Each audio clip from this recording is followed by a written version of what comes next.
అందరికీ నమస్కారం. ఈరోజు సోదరులు వెనిగండ్ల రాము గారు మరి గుంటూరు వచ్చి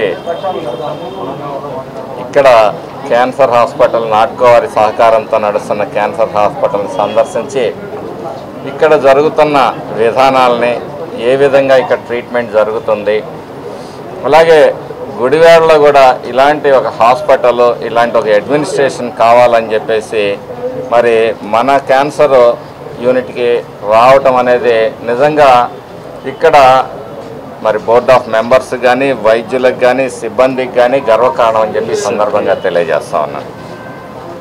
ఎందుకంటే ఒక ప్రభుత్వ ఆసుపత్రిలో ఎంతో ఉదార స్వభావంతో మరి నాట్కో సంస్థ వారు తమ సొంత డబ్బుల్ని 45 కోట్లు వెచ్చించడమే కాకుండా, డబ్బులు వెచ్చించే వాళ్ళు చాలామంది ఉండొచ్చు, కానీ ఈ రకమైన కార్పొరేట్ స్థాయికి మించిన మరి సౌకర్యాలతోటి, అలాగే నీట్నెస్ తోటి మెయింటైన్ చేస్తున్న మరి బోర్డుకి, సిబ్బందికి, డాక్టర్లందరినీ కూడా మొట్టమొదటిసారిగా మనం ముందుగా అభినందించాల్సిన అవసరం ఎంతైనా ఉంది.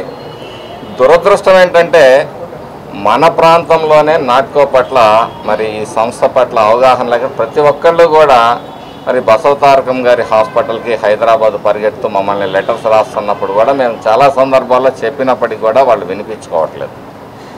అక్కడే లెటర్ ఇవ్వమంటున్నారు. ఇక్కడ మెడిసిన్స్తో పాటు అన్నీ ఫ్రీగా, అంటే డాక్టర్స్ చెప్తా ఉంటే మాకు ఆశ్చర్యం వేసింది. ఇక్కడ బిల్లింగ్ యూనిట్ అనేది లేకుండా మరి హాస్పిటల్ని మరి రన్ చేస్తున్న వాళ్ళందరికీ కూడా నిజంగా చేతులెత్తి నమస్కరించాలి. ఇక్కడ పనిచేస్తున్న వైద్యులందరినీ కూడా అభినందించాలి. మరి ఇదే విధంగా ఎన్నో ఫార్మా కంపెనీలు ఉన్నాయి, ఎంతోమంది దాతలు ఉన్నారు, ఎంతోమంది డబ్బున్న పెద్దలు ఉన్నారు. వాళ్ళు కూడా వచ్చి ముందుకు వచ్చి ఒక్కొక్కళ్ళు ఒక్కొక్క విభాగాన్ని ఏర్పాటు చేస్తే మరి ప్రజల సమస్యలు తీర్చిన వాళ్ళు అవుతారు. ఎవరైతే మనము జనరల్గా అంటాం దేవుడు అని, దేవుడు అంటే ఎవరు? మనల్ని కాపాడేవాడు దేవుడు. ఈరోజు నాట్కా సంస్థ కూడా అనేక మంది రోగులకి దైవంగా నిలిచింది. కాబట్టి మనం 10 మందికి సేవ చేస్తే మనం వాళ్ళ దృష్టిలో మనం దేవుళ్లాగా వచ్చి ఆయన కాపాడాడు, మమ్మల్ని దేవుళ్లాగా సహాయపడ్డాడు అంటారు. కాబట్టి అందుకే పెద్దలు చెప్పారు, మానవ సేవే మాధవ సేవ అని చెప్పేసి. ఆ విధంగా మరి ఈ నాట్కో సంస్థ వితరణను చూసి మిగతా వాళ్ళు కూడా ముందుకు వచ్చి మరి జిల్లాలో ఇక్కడ ముఖ్యమైన విభాగాలు ఏవైతే అవసరమవుతాయో వాటిల్ని స్థాపించి వారిని ఆదర్శంగా తీసుకొని ముందుకు వెళ్ళాలని చెప్పేసి నేను ఆకాంక్షిస్తున్నాను. మరి వెనిగండ్ల రాము గారు మరి ఇందాకనే మీరు గుడివాడ నాని గురించి అడుగుతా ఉన్నారు.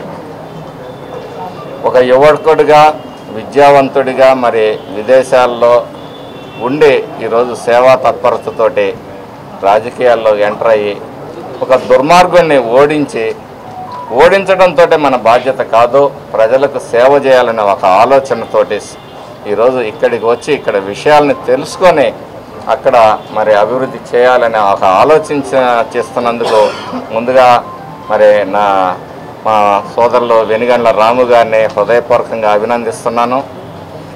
అలాగే మరి ఇక్కడ సిబ్బంది కూడా వారికి విలువైన సమాచారాన్ని, సలహాలని, సూచనలు ఇవ్వడానికి కూడా సిద్ధమైనందుకు వారిని కూడా అభినందిస్తున్నాం.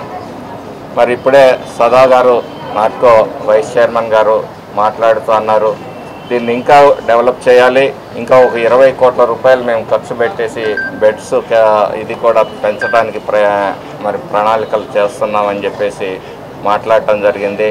మరి సదా గారిని కూడా ఈ సందర్భంగా అభినందిస్తూ ఉన్నాం. మరి ఈ హాస్పిటల్ ముఖ్యంగా ఏ హాస్పిటల్ అయినా ముందుకు పోతుంది అంటే ఇక్కడ పనిచేస్తున్న మరి వైద్య నిపుణులందరినీ కూడా ప్రత్యేకమైన అభినందనలు. మరి వారనేది లేకపోతే, వారి శ్రమే లేకపోతే డబ్బు ఒక్కటే పనిచేయదు, కానీ వారి సేవా దృక్పథాన్ని కూడా మరి అందరం కూడా గుర్తుంచుకోవాలి. వారికి ఎల్లప్పుడూ కూడా ఈ ప్రాంత ప్రజలందరూ కూడా రుణపడి ఉంటారని చెప్పి ఈ సందర్భంగా తెలియజేస్తున్నాను.